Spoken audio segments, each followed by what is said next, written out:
ನೀವೇನೂ ನಮ್ಮ ಚಾನಲ್ಸ್ಗೆ ಸಬ್ಸ್ಕ್ರೈಬ್ ಆಗಿಲ್ಲ ಅಂದರೆ ಈ ಕೂಡಲೇ ಸಬ್ಸ್ಕ್ರೈಬ್ ಬಟನನ್ನು ಒತ್ತಿ, ಹಾಗೆ ಪಕ್ಕದಲ್ಲಿರೋ ಬೆಲ್ ಐಕಾನ್ನ ಕ್ಲಿಕ್ ಮಾಡಿ. ಫಸ್ಟ್ ಕಾರ್ಡ್ ನನಗೆ 5 ಆಫ್ ಸಾರ್ಟ್ಸ್ ಬಂದಿದೆ. 5 of swords it self is A fighting card ಅಂತ ಹೇಳ್ತೀವಿ.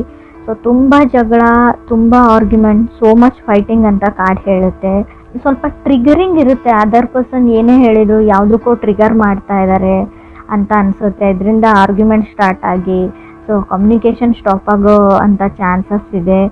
ಮೇ ಬಿ ಕೇರ್ಫುಲ್ ಆಗಿರಿ ಅಂತ ಹೇಳ್ತೀನಿ. ಯಾವಾಗಲೂ ನಿಮ್ಮ ಕಲೀಗ್ಸ್ ಇರಲಿ, ನಿಮ್ಮ ಫ್ಯಾಮಿಲಿ ಮೆಂಬರ್ಸ್ ಇರಲಿ, ಸೊ ನಿಮ್ಮ ಪಾರ್ಟ್ನರ್ ಜೊತೆನೇ ಜಗಳ ಆಗುತ್ತೆ ಅಂತ ಹೇಳಲ್ಲ. ತುಂಬ ವಿಷಯಗಳು ಟ್ರಿಗರ್ ಆಗುತ್ತೆ 5 ಆಫ್ ಸಾರ್ಟ್ಸ್ ಇರೋದ್ರಿಂದ. ನೀವು ಕನೆಕ್ಟ್ ಆಗಿರೋ ಪರ್ಸನ್ ಕೂಡ ಟ್ರಿಗರ್ ಆಗಿರ್ಬೋದು. ವೈಸ್ ವರ್ಸಾ ರೀಡಿಂಗ್ ಇದೆ. ಕ್ರಾಸ್ ವಾಚರ್ಸ್ ಯಾರಾದರೂ ನೋಡ್ತಾ ಇದ್ದರೆ ಪೇಷನ್ಸಿಂದ ಇರಿ ಅಂತ ನಾನು ಹೇಳ್ತೀನಿ. ಸ್ವಲ್ಪ ಕೇರ್ಫುಲ್ಲಾಗಿ ಕೂಡ ಇರಿ. ನಿಮ್ಮ ಸ್ಪೀಚ್ ಬಗ್ಗೆ ನೀವೇನು ಮಾತಾಡ್ತೀರಾ ಅದ್ರ ಬಗ್ಗೆ ನಿಮಗೆ ಗಮನ ಇರಲಿ ಅಂತ ಹೇಳ್ತೀನಿ ನಾನು. ಸೆಕೆಂಡ್ ಕಾರ್ಡ್ ನನಗೆ ಕಿಂಗ್ ಆಫ್ ಕಪ್ಸ್ ಬಂದಿದೆ. ಅಬ್ಸೆಸಿವ್ ಅಂತ ಹೇಳ್ತೀವಿ, ಅಬ್ಸೆಸಿವ್ ಇನ್ ಲವ್ ಅಂತ ಹೇಳ್ತೀವಿ. ನೀವು ತುಂಬ ಟೈಮಿಂದ ಅಥವಾ ತುಂಬ ವರ್ಷಗಳಿಂದ ಸೊ ಆ ಪರ್ಸನ್ ಜೊತೆ ಇರ್ಬೋದು, ಲಾಂಗೆಸ್ಟ್ ಟೈಮಿಂದ ಅಂತ ಹೇಳ್ಬೋದು. ಮೇ ಬಿ ನಿಮ್ಗೆ ಅನಿಸಿರ್ಬೋದು, ನಾನು ಇಷ್ಟಪಟ್ಟಿರೋ ವ್ಯಕ್ತಿ ಇವರಲ್ಲ, ನಾನು ಅಂದ್ಕೊಂಡಿರೋ ವ್ಯಕ್ತಿ ಇವರೇನಾ ಅಂತ ನಿಮಗೆ ಡೌಟ್ಸ್ ಬರ್ಬೋದು. ಏನು ಅಂದರೆ ಈ ಮಂತಲ್ಲಿ ಎಸ್ಪೆಷಲಿ ನಿಮಗೆ ಸ್ವಲ್ಪ ಪೇಷನ್ಸ್, ತಾಳ್ಮೆಯ ಅಗತ್ಯ ತುಂಬಾ ಇದೆ ಅಂತ ಹೇಳ್ಬೋದು. ಮೇ ಬಿ ತುಂಬ ಅವರು ಟ್ರಿಗರ್ ಮಾಡ್ಬೋದು ನಿಮಗೆ ಜಗಳಕ್ಕೆ, ಅಥವಾ ಅವ್ರಿಗೆ ಗೊತ್ತಿಲ್ಲದೇ ನಿಮ್ಗೆ ಹರ್ಟ್ ಮಾಡ್ಬೋದು. ಹರ್ಟ್ಫುಲ್ ವರ್ಡ್ಸ್ ಅಂತ ಹೇಳ್ತಾ ಇದೆ ಕಾರ್ಡು. ಥರ್ಡ್ ಕಾರ್ಡ್ ನನಗೆ ಏಸ್ ಆಫ್ ಪೆಂಟಿಕಲ್ಸ್ ಬಂದಿದೆ. ಮೇ ಬಿ ಹಣನೂ ಇಶ್ಯೂ ಆಗಿರ್ಬೋದು, ನಿಮಗೆ ಹಣಕಾಸಿನ ವಿಚಾರದಲ್ಲೂ ಜಗಳ ಆಗಿರ್ಬೋದು. ಮೇ ಬಿ ಕೆಲವ್ರಿಗೆ ಏಸ್ ಆಫ್ ಪೆಂಟಿಕಲ್ಸ್ ಅಂದರೆ ಒನ್ ಮೋರ್ ಚಾನ್ಸ್ ಅಂತ ಹೇಳ್ತೀವಿ. ನೀವು ಯಾರಿಗಾದ್ರೂ ಇನ್ನೊಂದು ಚಾನ್ಸ್ ಕೊಡ್ತೀನಿ ಅಂತ ಡಿಸೈಡ್ ಮಾಡಿರ್ಬೋದು, ಅಥವಾ ಅದರ್ ಪರ್ಸನ್ ನಿಮಗೆ. ಸೊ ಕೊಡಲ್ಲ ಅಂದರೂ ಕೂಡ ace of pentacles one more chance ಕೊಡ್ಬೋದು, ನೀವು ಇನ್ನೊಂದು ಚಾನ್ಸ್ ಕೊಟ್ಟು ನೋಡ್ಬೋದು ಅಂತ ಹೇಳುತ್ತೆ card. Because you love the person ಅಂತ ಕೂಡ ಕಾರ್ಡೇ ಹೇಳ್ತಾ ಇದೆ. ಕ್ರಾಸ್ ವಾಚರ್ಸ್ ನೋಡ್ತಾ ಇದ್ರು ಕೂಡ ಋಷಿಯವ್ರಿಗೆ ನೀವು ಒನ್ ಮೋರ್ ಇನ್ನೊಂದು ಅವಕಾಶನ ಕೊಡಬಹುದು ಅಂತ ಕಾರ್ಡ್ ಹೇಳುತ್ತೆ. ಫೋರ್ತ್ ಕಾರ್ಡ್ ನನಗೆ 9 ಆಫ್ ವಾಂಡ್ಸ್ ಬಂದಿದೆ. 9 ಆಫ್ ವಾಂಡ್ಸ್ ಅಂದರೆ fighting in the war zone ಅಂತ ಹೇಳ್ತೀವಿ. ಬರೀ ಜಗಳ, ನಿಮ್ಮ ಫ್ಯಾಮಿಲಿ ಮೆಂಬರ್ಸ್ ಅವ್ರ ಫ್ಯಾಮಿಲಿ ಮೆಂಬರ್ಸ್ ನಡುವೆನೂ ಜಗಳ ಆಗ್ಬೋದು. ಸೊ ರಿಯಲ್ ಎಸ್ಟೇಟ್ ವ್ಯವಹಾರನ ಮಾಡಬೇಡಿ ಅಂತ ಹೇಳ್ತೀವಿ. ಅದರಿಂದ ಕೂಡ ಜಗಳ ಸ್ಟಾರ್ಟ್ ಆಗ್ಬೋದು. ಈ ಹಣಕಾಸಿನ ವಿಚಾರದಲ್ಲಿ ಸ್ವಲ್ಪ ದೊಡ್ಡ ಮಟ್ಟದ ಟೆನ್ಷನ್ ಕೂಡ ನಿಮಗೆ ಬರ್ಬೋದು. ಹಾಗೆ ಕೂಡ ನಿಮ್ಮ ಮದುವೆ ಫಿಕ್ಸ್ ಆಗಿದ್ದರೆ, ಎಂಗೇಜ್ಮೆಂಟ್ ನಡೀತಾ ಇದ್ರು ಕೂಡ ಅಲ್ಲಿ ಗಲಾಟೆಗಳಾಗ್ಬೋದು ಸಂಬಂಧಿಕರ ಮಧ್ಯೆ, ರಿಲೇಟಿವ್ಸ್ ಮಧ್ಯೆ ಅಂತ ಕೂಡ ಆ ಕಾರ್ಡ್ ಹೇಳ್ತಾ ಇದೆ. ಫಿಫ್ತ್ ಕಾರ್ಡ್ ನನಗೆ 9 ಆಫ್ ವಾಂಡ್ಸ್ ಬಂದಿದೆ. ಎಕ್ಸಾಸ್ಟೆಡ್, ಟಯರ್ಡ್ ಅಂತ ಹೇಳುತ್ತೆ. 9 ಆಫ್ ವಾಂಡ್ಸ್ ಅಂದರೆ ಫೈಟಿಂಗ್ ಅಂತ ಹೇಳ್ತೀವಿ. ನಂಗೆ ಗೊತ್ತಿಲ್ಲ ಯಾಕಿಷ್ಟು ಜಗಳಗಳು ನಡೀತಾ ಇದೆ, ಆರ್ಗ್ಯುಮೆಂಟ್ಸ್, ಫೈಟಿಂಗ್ ನಡೀತಾ ಇದೆ ಅಂತ ಕೂಡ ಅರ್ಥ ಆಗ್ತಾ ಇಲ್ಲ. ಕೆಲವ್ರಿಗೆ ನಿಮಗೆ ಗೊತ್ತಿದೆ ಫ್ಯಾಮಿಲಿ ಮ್ಯಾಟರ್ಸ್ ಅಂತ ಹೇಳಿ, ಸೊ ಅದನ್ನು ರಿಸಾಲ್ವ್ ಮಾಡ್ಕೊಳ್ಬೋದು. ಬಟ್ ಜಾನಲ್ಲಿ ಆಗೋದು ತುಂಬ ಕಷ್ಟ. ಅದಕ್ಕೆ ಸ್ವಲ್ಪ ಟೈಮನ್ನು ಕೊಡಿ ನೀವು ಅಂತ ಹೇಳ್ತಾ ಇದ್ದೀನಿ ನಾನು. ಸ್ವಲ್ಪ ಡಿಸ್ಟರ್ಬೆನ್ಸ್ ಇದ್ದರೂ ಕೂಡ ಅಡ್ಜಸ್ಟ್ ಮಾಡ್ಕೊಳ್ಳಿ. 6th ಕಾರ್ಡ್ ನನಗೆ 6 ಆಫ್ ಸಾರ್ಟ್ಸ್ ಬಂದಿದೆ. Another opportunity. ನಿಮಗೆ 6 ಆಫ್ ಸಾರ್ಟ್ಸ್ ಇರೋದ್ರಿಂದ ಖಂಡಿತವಾಗಿ ಅವ್ರಿಗೆ ಸೊ ಪೇಷನ್ಸಿಂದ ಇದ್ದರೆ ನಿಮ್ಗೆ ಇನ್ನೊಂದು ಚಾನ್ಸ್ ಅಥವಾ ಆಪರ್ಚುನಿಟಿ ಸಿಗುತ್ತೆ. ಆ ಆಪರ್ಚುನಿಟೀಸಿಂದ ಎಲ್ಲನೂ ಸರಿ ಹೋಗುತ್ತೆ ಕೆಲವ್ರಿಗೆ ಅಂತ ಹೇಳ್ಬೋದು. ಎಷ್ಟೇ ಜಗಳ ಇರಲಿ, ಏನೇ ಆಗಿರಲಿ, ಪ್ಯಾಚಪ್ ಆಗಿ ಒಂದು ಏನು ಹೇಳ್ತಾರೆ ಸುಂದರವಾದ ಬದುಕು, ಲೈಫ್ ಅಂತ ಹೇಳ್ಬೋದು. 7th ಕಾರ್ಡ್ ನನಗೆ 5 ಆಫ್ ಸಾರ್ಟ್ಸ್ ಬಂದಿದೆ.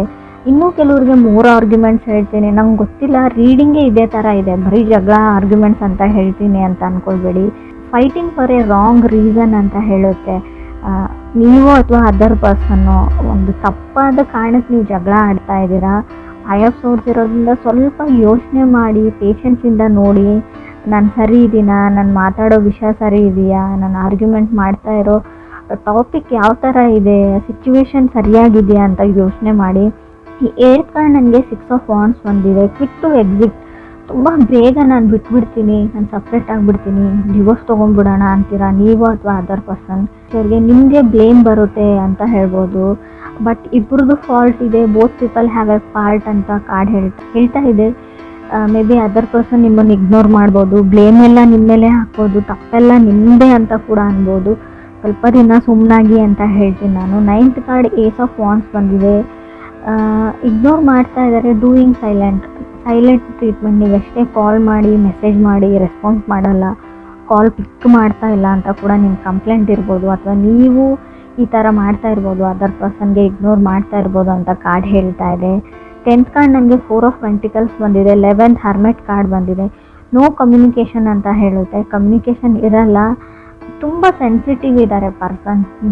ಮೇ ಬಿ ನಾನಿಲ್ವಾ ಅಂತ ನೀವು ಕೇಳ್ಬೋದು, ಬಟ್ ನೀವು ಕನೆಕ್ಟ್ ಆಗಿರೋ ವ್ಯಕ್ತಿ ತುಂಬ ಸೆನ್ಸಿಟಿವ್ ಪರ್ಸನ್ ಅಂತ ಹೇಳ್ಬೋದು. ಚಿಕ್ಕ ಪುಟ್ಟ ವಿಷಯಕ್ಕೂ ತುಂಬ ಸೆನ್ಸಿಟಿವ್ ಆಗ್ತಾರೆ ಅವರು. ಹರ್ಮೆಟ್ ಕಾರ್ಡ್ ಬಂದಿರೋದ್ರಿಂದ ಡಿಪ್ರೆಷನ್ ಅಂತ ಹೇಳ್ತೀನಿ ನಾನು, ಆ್ಯಂಗ್ಸೈಟಿ, ತುಂಬ ಆತಂಕದಲ್ಲಿರ್ತಾರೆ ಅವರು ಅಥವಾ ನೀವು. ಸೋಲ್ ಸರ್ಚಿಂಗ್ ಅಂತ ಕೂಡ ನಾವು ಕರಿತೀವಿ ಇದನ್ನು. ನಾನು ಒಂಟಿ ಆಗಿದ್ದೀನಿ, ನನಗೆ ಯಾರೂ ಇಲ್ಲ ಅಂತ ಲೋನ್ಲಿನೆಸ್ ಕೂಡ ಫೀಲ್ ಆಗ್ಬೋದು ನಿಮಗೂ ಅಥವಾ ಅದರ್ ಪರ್ಸನ್ಗೂ. 12th ಕಾರ್ಡ್ ನನಗೆ 8 ಆಫ್ ಕಪ್ಸ್ ಬಂದಿದೆ. ನೀವು ಕೂಡ ತುಂಬ ಟಯರ್ಡ್ ಆಗಿ ಅಂತ ಹೇಳ್ಬೋದು. ಪೇಷನ್ಸ್ ಇಸ್ ಎವ್ರಿಥಿಂಗ್ ಅಂತ ಕಾರ್ಡ್ ಹೇಳುತ್ತೆ. ಆರ್ಗ್ಯುಮೆಂಟಿಗೆ ಹೋಗಬೇಡಿ ಅಂತ ಹೇಳ್ತೀನಿ. ನೋ ಟೈಮ್ ಫಾರ್ ಆರ್ಗ್ಯುಮೆಂಟ್ ಅಂತ ಇಟ್ಕೊಂಡಿರಿ ನೀವು ಮನಸ್ಸಲ್ಲಿ. ಸೊ ಇಗ್ನೋರೆನ್ಸ್ ಕೂಡ ಇದೆ. 13 ಕಾರ್ಡ್ ನನಗೆ 2 ಆಫ್ ಸಾರ್ಡ್ಸ್ ಬಂದಿದೆ. ಆದಷ್ಟು ನೀವು ಇಗ್ನೋರ್ ಮಾಡೋದಾದರೆ ಪರ್ಸನ್ ಅಲ್ಲ, ಸಿಚುವೇಶನ್ನ ಇಗ್ನೋರ್ ಮಾಡಿ ಅಂತ ಹೇಳ್ತೀನಿ. ಸೊ 2 ಪೀಪಲ್ ಇನ್ವಾಲ್ವ್ಡ್, 2 ಆಫ್ ಸಾರ್ಡ್ಸ್ ಇರೋದ್ರಿಂದ ಖಂಡಿತವಾಗ್ಲೂ ಏನೇ ಮಾಡಿ ಫೆಬ್ವರೆಗೂ ಆರ್ಗ್ಯುಮೆಂಟ್ಸ್ ಬಿಲ್ಡಪ್ ಆಗ್ತಾನೇ ಹೋಗುತ್ತೆ. ಹರ್ಮೆಂಟ್ ಕಾರ್ಡ್ ಇರೋದ್ರಿಂದ ಅವ್ರದ್ದು ನಿಮ್ಮ ಮನೆ ನಡುವೆ ಮಾತುಕತೆ ಅಥವಾ ನಿಮ್ಮ ಮಧ್ಯೆ ಕಮ್ಯುನಿಕೇಷನ್ ಸ್ಟಾಪ್ ಆಗ್ಬೋದು ಅಂತ ಕೂಡ ಕಾರ್ಡ್ ಹೇಳುತ್ತೆ. ಸೈಲೆಂಟ್ ಟ್ರೀಟ್ಮೆಂಟ್ ಅಂತ ಕೂಡ ನಾವು ಕರಿತೀವಿ. ಸೊ 7th ಕಾರ್ಡ್ 5 ಆಫ್ ಸಾರ್ಡ್ಸ್ ಇರೋದ್ರಿಂದ ಮೇ ಬಿ ಅವ್ರ ಫ್ಯಾಮ್ಲಿ ಮೆಂಬರ್ಸೇ ನಿಮ್ಗೊಂದು ಇಶ್ಯೂ ಆಗಿದ್ದಾರೆ, ಅಥವಾ ನಿಮ್ಮ ಫ್ಯಾಮ್ಲಿ ಮೆಂಬರ್ಸ್ ಅವ್ರಿಗೆ ಇಶ್ಯೂ ಆಗಿರ್ಬೋದು. ನಿಮ್ಮ ಮಧ್ಯೆ ಪ್ರಾಬ್ಲಮ್ ಇಲ್ಲ ಅಂದರೂ ಪ್ರಾಬ್ಲಮ್ ತಂದಿಡ್ತಾ ಇರ್ಬೋದು ಅಂತ ಕೂಡ ಕಾರ್ಡ್ ಹೇಳುತ್ತೆ.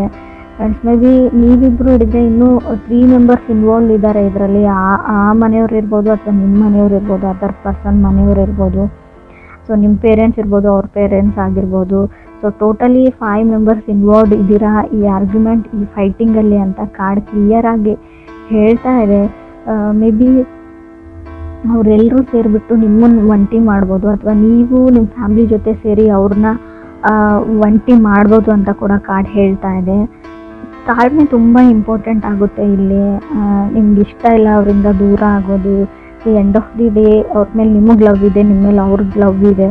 ಸೊ ಹಾಗಿದ್ರೆ ನೀವು ಸ್ವಲ್ಪ ಸುಮ್ಮನಿರೋದು ಬೆಟರು. ಯಾರದೇ ಸಜೆಷನ್ನ ತೊಗೊಳಕ್ಕೆ ಹೋಗಬೇಡಿ ಅಂತ ಕೂಡ ನಾನು ಹೇಳ್ತೀನಿ. ರಾಂಗ್ ಸಜೆಷನ್ಸ್ ಕೊಡ್ತಾರೆ ಅವರು, ರಾಂಗ್ ರೀಸನ್ಸ್ಗೆ ನೀವು ಫೈಟ್ ಮಾಡ್ತೀರಾ. ಸೊ ಅದು ಜಗಳಾಡೋ ವಿಷಯನೂ ಆಗಿರಲ್ಲ ಅಂತ ಕೂಡ ಕಾರ್ಡ್ ಹೇಳ್ತಾ ಇದೆ.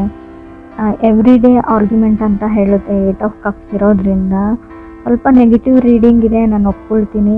ಬಟ್ ಇನ್ ಕೇಸ್ ನೀವೇನಾದರೂ ಮದುವೆಗೋ ಅಥವಾ ಹುಡುಗನೋ ಹುಡುಗಿನೋ ಹುಡುಕ್ತಾ ಇದ್ದರೆ ಅಂಥ ಆಪರ್ಚುನಿಟೀಸ್ ಕೂಡ ನಿಮಗೆ 6 ಆಫ್ ಸಾರ್ಡ್ಸ್ ಇರೋದ್ರಿಂದ ಖಂಡಿತವಾಗ್ಲೂ ಆಪರ್ಚುನಿಟೀಸ್ ನಿಮಗೆ ಹುಡ್ಕೊಂಡು ಬರುತ್ತೆ ಅಂತ ನಾನು ಹೇಳ್ತೀನಿ.